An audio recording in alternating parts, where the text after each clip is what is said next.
محترم ناظرین کرام، آج کی ہماری اس تقریر کا عنوان یہ ہے کہ وہ کون سی اللہ تبارک و تعالیٰ کی 4 رحمتیں ہیں اور وہ کون سی اللہ تبارک و تعالیٰ کی جو ہیں 4 عذاب ہیں۔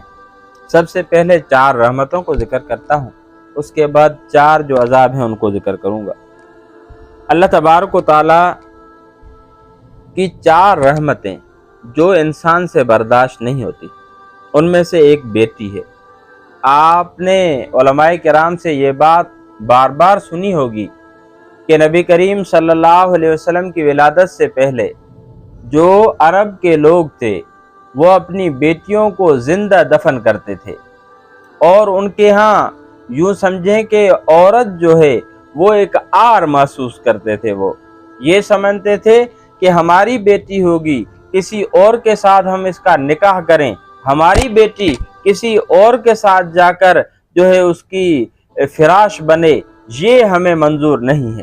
اس عار کی وجہ سے وہ اپنی بیٹیوں کو جو ہے زندہ دفن کر دیتے تھے، حالانکہ ان کو شاید اللہ تبارک و تعالیٰ نے یہ سمجھ نہیں دی تھی کہ وہ خود بھی تو ایک ماں کے بیٹے تھے، وہ خود بھی ایک عورت کے بیٹے تھے۔ بہرحال وہ اس طرح بیٹیوں کو دفن کرتے تھے۔ لیکن اسی طرح اسلام سے پہلے اگر کسی عورت کا شوہر وفات کر جاتا، کہیں تو یوں ہوتا کہ اور جس طرح ملکت تقسیم ہوتی، اسی طرح جو وہ اس کی بیوی ہوتی تھی، بیٹے اس کو بھی ملکت کی طرح تقسیم کر دیتے۔ اسی طرح یہاں تک بھی ہوتا کہ اگر کوئی شوہر کسی عورت کا مر جاتا تو پھر اس عورت کے ساتھ اتنا ظلم کرتے کہ اس کو سب سے پہلے یہ کرتے کہ 4 ماہ 10 دن اس کو ایک کال کوٹھلی میں بند کر دیتے، جہاں سے نہ اس کو نہانے کی اجازت ہوتی، نہ نکلنے کی اجازت ہوتی، نہ وہ باہر سورج دیکھتی، نہ کسی انسان کا منہ دیکھتی۔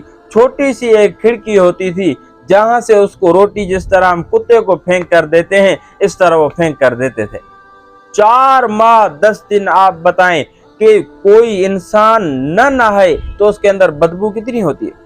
کتابوں میں آتا ہے کہ 4 ماہ 10 دن کے بعد جب اس کو نکالا جاتا تھا، خنزیر یا کسی اور جانور کے قریب اس کو کھڑا کیا جاتا تھا تو اتنی بدبو ہوتی تھی جس کی وجہ سے اس کے قریب کھڑا ہوا جو جانور ہے وہ بھی چھلانگے مارنے لگتا تھا، وہ بھی اس کو جو ہے برداشت نہیں کر سکتا تھا۔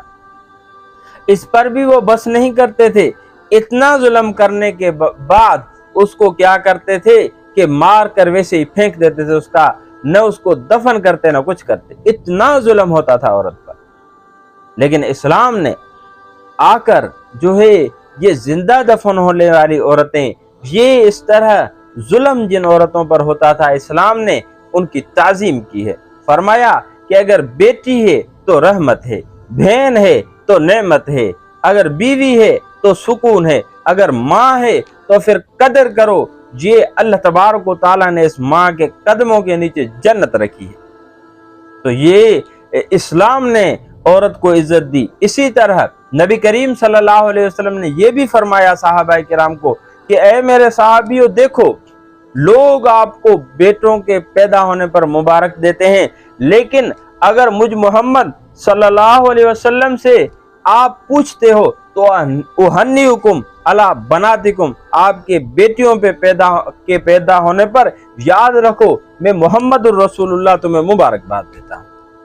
یعنی اسی طرح آپ دیکھیں گے تو نبی کریم صلی اللہ علیہ وسلم کے جو بیٹے تھے وہ بچپن میں ہی فوت ہو گئے۔ نبی کریم صلی اللہ علیہ وسلم کا جو خاندان بڑھا ہے، ابھی جو سید خاندان کے ہیں، ابھی جو نبی کریم صلی اللہ علیہ وسلم کے خاندان کے ہیں وہ بیٹیوں سے ہیں۔ یعنی اتنی اسلام نے جو ہے بیٹیوں کو عزت دی۔ لیکن ابھی بھی کچھ لوگ بیٹی کے پیدا ہونے پر ایک عجیب منہ بناتے ہیں، اس کو ایک یوں سمجھے کہ عجیب سمجھتے ہیں، حالانکہ بیٹی اللہ کی رحمت ہے۔ اسی طرح مہمان یہ بھی اللہ تبارک و تعالیٰ کی رحمت ہے۔ اسی طرح بارش جو ہے یہ بھی اللہ تبارک و تعالیٰ کی رحمت ہے۔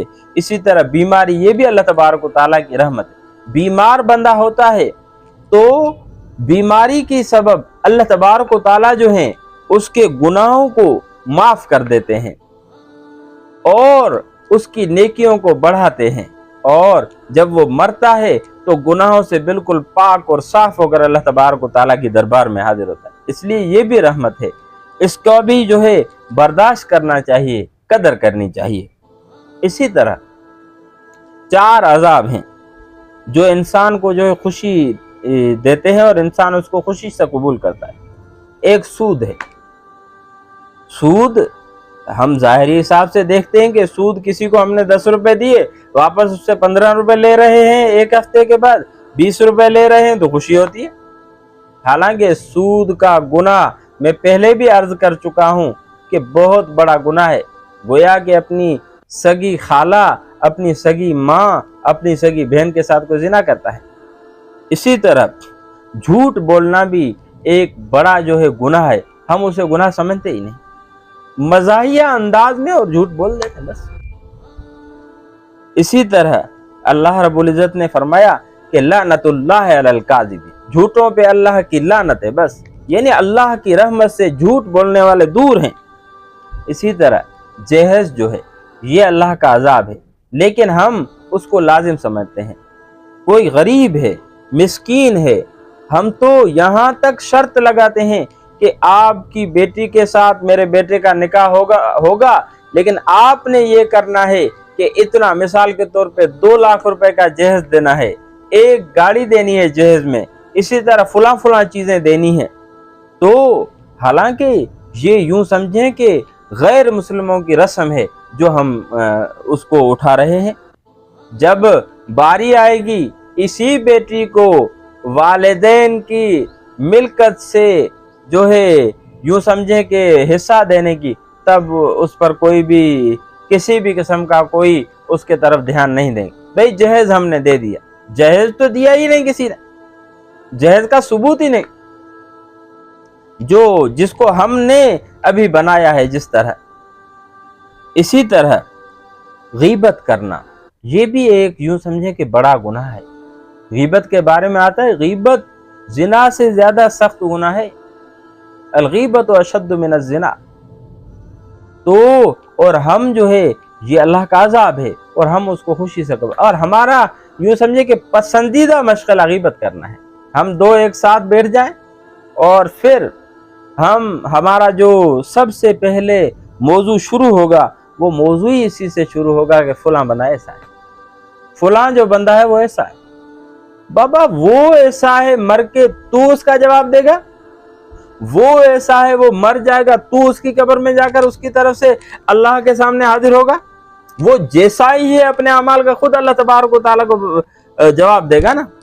مجھے اپنے بارے میں سوچنا چاہیے کہ میں کیسا ہوں، میرے اعمال خود کے ٹھیک ہیں، خود سارا دن عیاشیاں کرتا پھرے، خود سارا دن جو ہے غیبتیں کرتا پھرے، خود سارا دن جو ہے لوگوں کے عیب تلاش کرتا پھرے، اس مکھی کی طرح جو صاف چیز کو چھوڑ کر، جو دودھ کو چھوڑ کر پاخانے پر جا کر بیٹھتی ہے، اس کی طرح جو ہے ہم بھی لوگوں کی خوبیوں کو چھوڑ کر ان کے عیب دیکھتے ہیں۔